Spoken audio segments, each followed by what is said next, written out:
Deadpool, the moment when meta-commentary achieved sentience and decided to wear a red suit. Think of it as Shakespeare's fool after discovering internet memes and chimichanga futures trading. In contemporary usage, it refers to the peculiar phenomenon of self-awareness becoming so acute that it loops back around to sincerity, rather like a snake eating its own tail while live streaming the experience and reading the comments.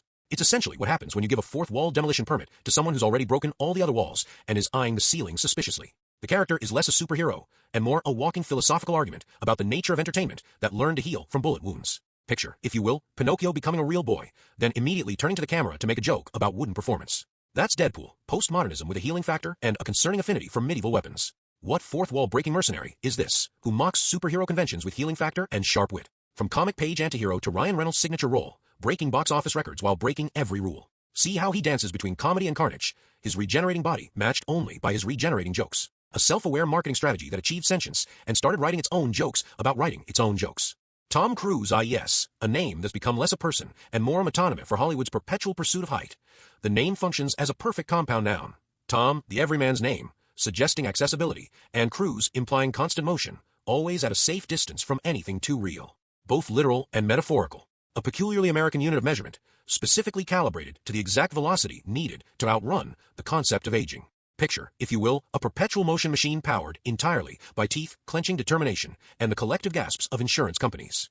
In contemporary usage, it represents the intersection of impossible stunts and improbable youth, rather like a Benjamin Button who's replaced backward aging with forward momentum. When someone pulls a Tom Cruise, they're attempting to defy not just gravity, but time itself, typically while flashing a smile that could power Las Vegas. The term has evolved to become both verb and phenomenon. To cruise, the act of turning middle age into an extreme sport, while maintaining hair density that defies both physics and skepticism.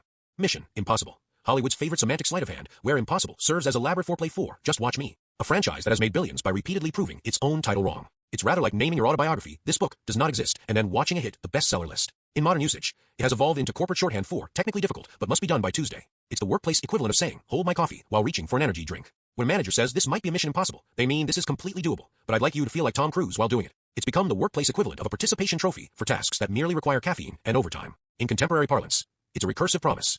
The only thing that's truly impossible is the impossibility itself. The phrase has essentially become a Mobius strip of meaning, an impossible mission that's possible because it's impossible, running endlessly into itself while the background music intensifies. In essence, it's the ultimate humble brag formatted as a job description, like a LinkedIn profile written by Schrodinger, where success and failure exist simultaneously until someone hits the record button. Classic Hitchcock zoom transition for this message dissolve in 5, 4, 3, 2, 1, burning to ashes.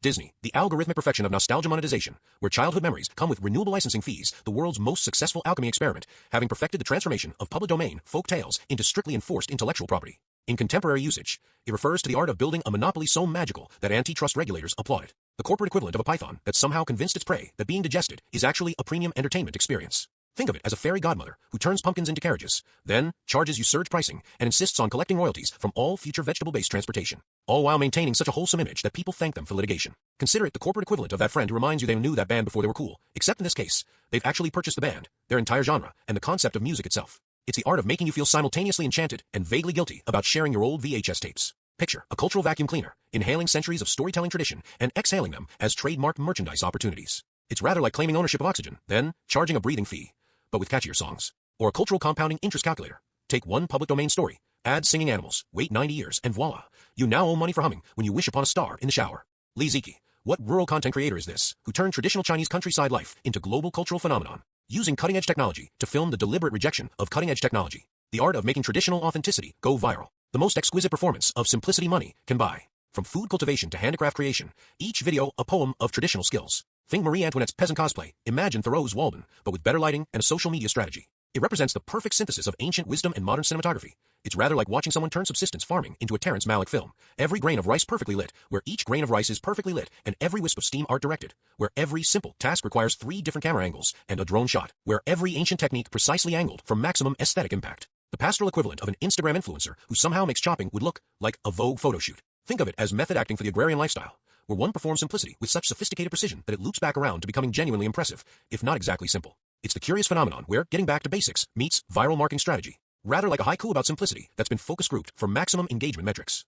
Mike Tyson, what boxing phenomenon is this? Youngest heavyweight champion whose power shook the sport's foundations. From Brooklyn streets to global fame, through glory and controversy, to elder statesman of boxing. See how Iron Mike evolved from fearsome fighter to cultural icon, podcast host, and cannabis entrepreneur. Now, there's a phrase that's grown far beyond its alphabetical confines. In the cultural lexicon, it's become a fascinating paradox, a perfect collision of raw power and surprising vulnerability, like a sledgehammer made of glass. The name has transcended its bearer to become shorthand for overwhelming force meeting philosophical reflection. Imagine a hurricane that suddenly stops, to quote Machiavelli. In modern usage, it's both a warning and a parable. Everyone has a plan until they get punched in the mouth, as the man himself famously said, perhaps the most succinct critique of human hubris since the Tower of Babel. When people invoke Mike Tyson, they're rarely just referring to the boxer. They're summoning an archetype of transformation, from the unstoppable force of his prime, through the depths of infamy, to his current incarnation as an unlikely sage of social media. It's become a metaphor for both the heights of human potential and the precariousness of power. Rather like watching a butterfly emerge from a chrysalis, only to discover it can bench press a car.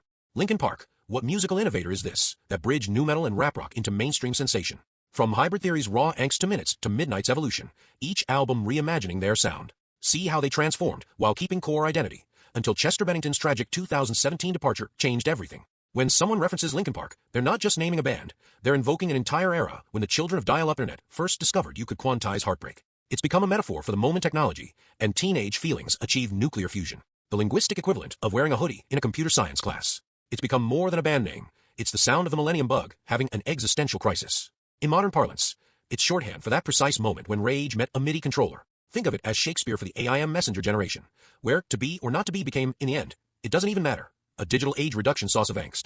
The term has evolved into cultural code for that delicate intersection where suburban discontent discovered Pro Tools. It's the musical equivalent of teaching a calculator to cry, impossibly precise in its mechanical expression of messy human emotions.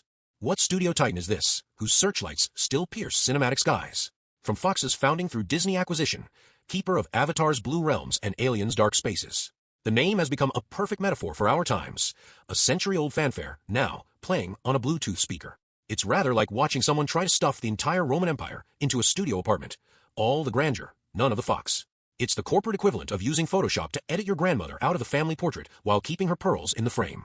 In modern usage, it's become shorthand for corporate paleontology, the art of excavating a media empire and carefully removing any traces of a certain numerical mammal. The searchlights still pierce the sky, but now they're carefully aimed away from anything vulpine. When people say 20th century studios, they're really describing the cultural equivalent of updating your relationship status to it's complicated with history itself. It's as if the Spanish Armada rebranded as Boats R Us while keeping the same naval formation. Rather like watching an Art Deco skyscraper try to convince everyone it's always been a minimalist tiny house.